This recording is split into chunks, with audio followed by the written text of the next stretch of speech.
afternoon. Bit of a somber feeling to this one because I'm not on the M5 when I should be. I am working my way back. Oh, I'm actually near Tinton Abbey, which is nice, to try and get back up north. I do need to pop into Malvern anyway to pick something up. But yeah, going southbound, I've just been to meet Andrew from Fuelspiracy.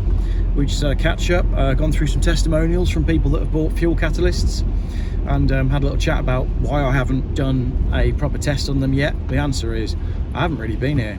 But anyway, I was trying to get down the motorway this morning, and the driving conditions today were about as bad as they can get.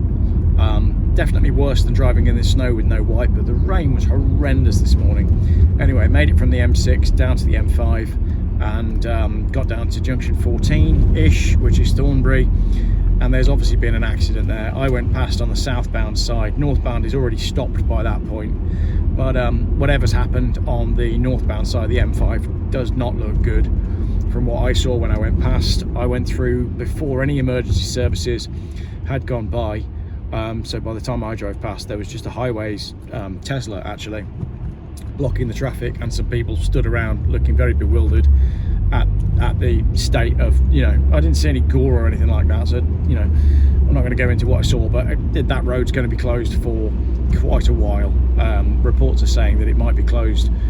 Some of them were saying it was going to be closed until 3 o'clock, some say 5 o'clock, some say indefinitely.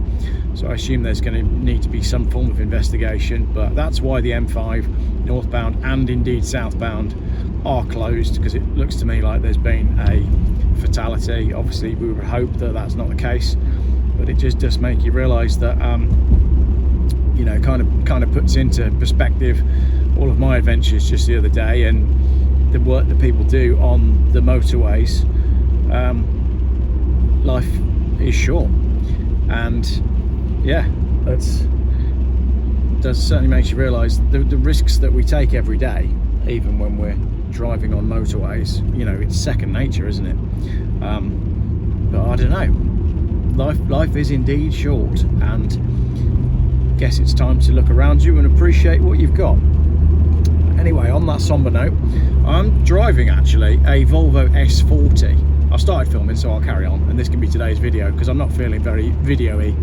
I'm driving a Volvo S40. This is a year 2000 S40 1.8 injection, and I bought it cheap off a friend of mine because I didn't have a car. I sold my V70 cross country at the weekend, the one that was excellent in the snow, and I got a decent price for it, and I got a bottle of whiskey in part exchange as well, an expensive bottle of whiskey, which was an interesting deal. I've never done a car deal involving whiskey before, and that appealed to me. Not to drink it, I just thought it was funny. So I then needed a car to go and do this meeting today with Andrew in Bristol, and a friend of mine had this S40 for sale, and I've always thought that the S40 is like an inferior Volvo. I mean, it's a saloon for starters, and who buys saloons? Nobody buys saloons. So it's a saloon, and it's a petrol, and you know me, I'm a diesel estate kind of guy, but I got to admit, I've really fallen in love with it. So it's a lovely specification car. It's got the winter pack on it, and it's got the optional wood gear knob and wood steering wheel. And I know that because although it didn't come with a great deal of history, not recent history anyway, it did come with the original. What are you doing? Are you kidding me? There's a highways van that has just decided that he actually wants to go the opposite direction, and he just stopped in the middle of the road and did a 3-point turn. Absolute insanity. I'm glad I wasn't going fast. What was I saying? Oh yeah, so I found in the documents that came with the car the original brochure and the original price list with, for example, he's circled Atlantic Blue, which is the colour of this car, and he's circled the winter pack, which is what he's ordered on this car, and he's put a star by the steering wheel that he's had, the wooden steering wheel. And I just think that's incredible that is still with this car after all these years. I only paid just under £1,000 for this, and it's done 119,965 miles. And today what I was going to do is I was going to do a proper edited Jeff road trip video, but But now that I know what all of the emergency services that were coming behind me going southbound are for, all of that footage is unusable because it's disrespectful. So there won't be a video from today. But my 1.8 petrol Volvo S40 across that's 26 years old, across the last 114 miles has averaged, well, you tell me in the comments. It's a 1.8 petrol manual saloon car and it's 26 years old. What do you think my average fuel economy is? You probably think about 35, 36. It's saying 48. This car uses the GDI engine, right? So this S40, and the reason that maybe I should have made this a proper video, but the reason I've never really considered the S40 and V40 proper Volvos is because they're not. This is a Mitsubishi Charisma with some Volvo badges, but it's way more than that actually.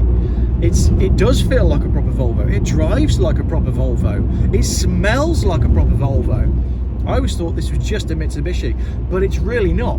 But it has the intelligent gasoline direct injection, the GDI 1.8 engine, and that uses some technology that I don't understand to restrict your power when you're cruising on the motorway, which means when you're doing motorway driving, this 1.8 litre petrol car is incredibly good on fuel. And that got me thinking, are you better off with a £1,000 Volvo than going and leasing a brand new JQ or an Armada or whatever it might be? Yes, you only need to pay £279 today, and yes, you only need to pay £279 a month, but you've got to pay that for 12 months of the year for 3 years, and you're limited on the mileage that you can do, and depending on the way you finance it, you've then got to deal with depreciation.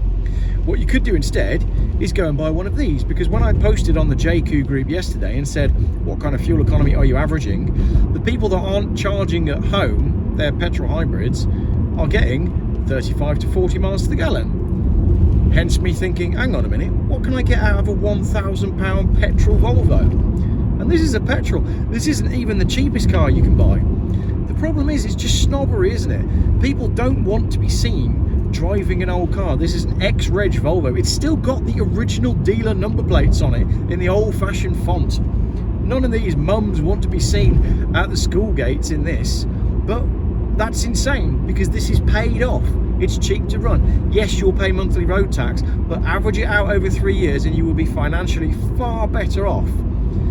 I think someone posted something the other day saying, look, a lease car, you spend something like £17,000 over the I can't remember what the details were, but I mean, you can do the maths for yourself. I'd never go and spend that amount per month on a car. It's just insanity. And if you're going to lease cars for your whole life, oh yeah, well, you get a warranty and you get a new car every 3 years and if something, yep, but you're still spending the money. This, you know, and petrol engines, they're arguably more reliable than their diesel variants. There's less to go wrong, and this kind of age, it's such a simple car, and yet it's got cruise control, it's got heated seats, it's got a wooden steering wheel, it's got a great stereo. This car has a Euro, this was one of the first cars actually to get a 4-star Euro NCAP safety test. And they have now tested the JQ J7 as well. I was going to make a video saying this one's been tested, but that hasn't, but they have now tested it. And it doesn't seem to come off too badly. However, I am seeing pictures in the JQ group of what one of the cars looked like when it slid into a curb at 30 miles an hour and it ripped out most of the front suspension. You think, well, yes, old cars, you know, they were safe for their time. Are they safe today?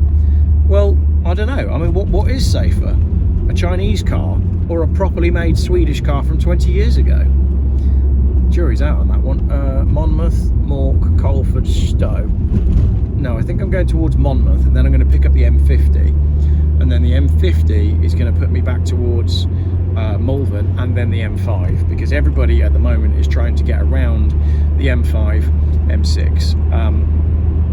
I've got half a tank of petrol, I've got my heated seat on, my air conditioning is keeping the car from fogging up, and this car is very comfortable and very drivable, and I'm absolutely eating my words about all the times that I called this car not a real Volvo and a Mitsubishi in a dress, because it's great. It's got that Volvo feel to it. I really like it. Cheap motoring is the way forward. Honestly, whenever I own a car that's worth more than about £2 grand, I always end up selling it. that V70 cross country was just a bit too new for me, and yet it was 20 years old. It was a 2006, and I'm driving around in that going, hang on a minute, this is a bit too new. This is perfect. I just love cars from probably about 1996-7 to about 2003. There's such a sweet spot there of cars that you can live with, cars that are reliable, cars that you can drive every day and maintain without specialist maintenance. You know, you don't need special code readers, you don't need special tools, but they just work. That's, you know, what the Jeff Buys Cars channel was founded on. Anyway, I'm going to keep working my way towards Malvern via these beautiful Monmouthshire hills, and maybe eventually later today I will get back home. But I'll be relieved to get back home because, like I said, I think there's at least one person that didn't make it home today, and I'm feeling pretty somber as a result of that. But anyway, I hope you enjoyed this afternoon's chat. I hope you're not stuck on the M5, and sending you best wishes to one and all.